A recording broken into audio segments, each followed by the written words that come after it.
ধরনের ঐক্যমত্য প্রতিষ্ঠা করা দরকার। তদুপরি নাগরিক সমাজের সক্রিয় অংশগ্রহণ ব্যতীত সংস্কার কর্মসূচির অগ্রসর হওয়ার কোনো সুযোগ নেই। জাতীয় ঐক্যমত্য কমিশন ফেব্রুয়ারি মাসের মাঝামাঝি নিয়োগ হওয়ার পর থেকে আমাদেরকে নির্ধারিত সময় দেয়া হয়েছে 6 মাস। সেই 6 মাসের প্রায় মাঝামাঝি সময় আমরা উপস্থিত। এই সময়ে আমরা বিভিন্নভাবেই প্রতিবেদনগুলো প্রকাশ করা ছাড়াও রাজনৈতিক দলগুলোর কাছে আমরা সারসংক্ষেপ এবং বিভিন্ন গুরুত্বপূর্ণ সুপারিশগুলো নিয়ে যোগাযোগ করেছি। তারা তাদের মতামত দিয়েছেন এবং তার ভিত্তিতে প্রাথমিক পর্যায়ে আমরা 33টি রাজনৈতিক দলের সাথে প্রায় 2 মাস ধরে আলোচনা করেছি। আমাদের লক্ষ্যটি ছিল যে আমরা রাজনৈতিক দলগুলোর পক্ষ থেকে কি মতামত আসে, প্রত্যেকটা আলাদা আলাদা করে রাজনৈতিক দল এবং জোটের সঙ্গে আমরা কথা বলেছি। তাতে করে আমাদের দলগতভাবে রাজনৈতিক দলগুলোর অবস্থান আমরা জানতে পেরেছি। সেখানে কিছু বিষয়ে ঐক্যমত হয়েছে, কিছু গুরুত্বপূর্ণ বিষয়ে, কিছু মৌলিক বিষয়ে যেমন ঐক্যমত হয়েছে, তেমন কিছু গুরুত্বপূর্ণ এবং মৌলিক বিষয়ে একমত এখন পর্যন্ত তৈরি হয়নি। রাজনৈতিক দলগুলো রাজনৈতিক আদর্শিক অবস্থানের কারণে নিঃসন্দেহে মতপার্থক্য থাকবে, সব বিষয়ে ঐক্যমত্য প্রতিষ্ঠা করা সম্ভব হবে না, এটা হচ্ছে বাস্তবতা। কিন্তু পাশাপাশি আমরা নাগরিক সমাজের চিন্তা ভাবনাগুলোকেও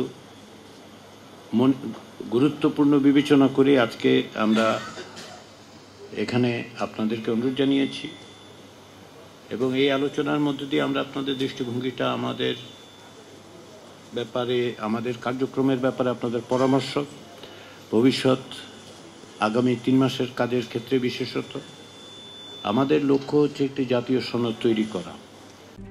RICL TMX, যুগের পর যুগ স্থাপনা থাকে মজবুত। যেসব বিষয়ে রাজনৈতিক দলগুলোর মধ্যে, রাজনৈতিক শক্তিগুলোর মধ্যে এক ধরনের ঐক্যমত্য প্রতিষ্ঠিত হবে। এর বাইরে যেগুলো থাকবে আমরা সেটা জনগণকে অবহিত করব যে এইসব বিষয়ে ঐক্যমত্য প্রতিষ্ঠা করা যায়নি, সেগুলো আমরা জানাবো কারণ হচ্ছে স্বচ্ছতার জন্য এবং জনগণের পরবর্তী সময়ে রাজনৈতিক প্রক্রিয়া সিদ্ধান্ত গ্রহণে সহযোগিতা করার জন্য আমরা মনে করি সেটা খুবই জরুরি।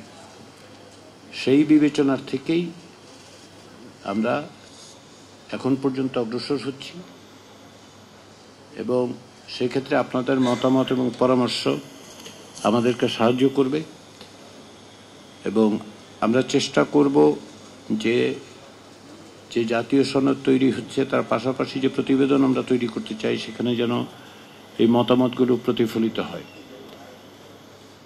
একথা বলার অপেক্ষা রাখে না যে আমরা একটা মাহেন্দ্রক্ষণে দাঁড়িয়ে আছি ইতিহাসের। অমিত সম্ভাবনা তৈরি করেছে, কিন্তু যে কোনো সম্ভাবনা যেমন চ্যালেঞ্জ তৈরি করে, এই পরিবর্তনের চ্যালেঞ্জগুলো অত্যন্ত কঠিন, কঠোর।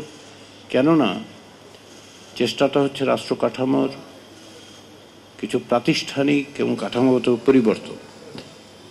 সেটা খুব সহজ হওয়ার কথা নয়। আমাদের প্রত্যাশা যে সমাজের বিভিন্ন অংশের মধ্যে, রাজনৈতিক দল সহ বিভিন্ন অংশের মধ্যে এই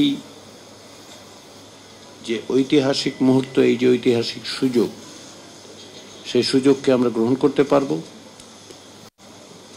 53 বছর ধরে যে চেষ্টা, সেই চেষ্টার পাশাপাশি গত 16 বছর ধরে যে সংগ্রাম, সর্বোপরি জুলাই আগস্টের গণঅভ্যুত্থানের মধ্য দিয়ে যে রক্তপাত, প্রাণনাশ, মানুষের আত্মদান, সেগুলোর কাছে আমাদের দায় আছে, আমাদের দায়িত্ব আছে, আমাদের প্রত্যেকের। সেই দায় এবং দায়িত্বের জায়গা থেকেই আমরা আশা করি যে সকলেই তাদের নিজস্ব জায়গা থেকে এই কাঠামোগত পরিবর্তনগুলো যতটা অর্জন করা সম্ভব সেজন্য সক্রিয় থাকবেন। সেই আশার থেকেই আমাদের, এবং আমরা আশা করি যে আপনাদের মতামতগুলো আমাদেরকে সাহায্য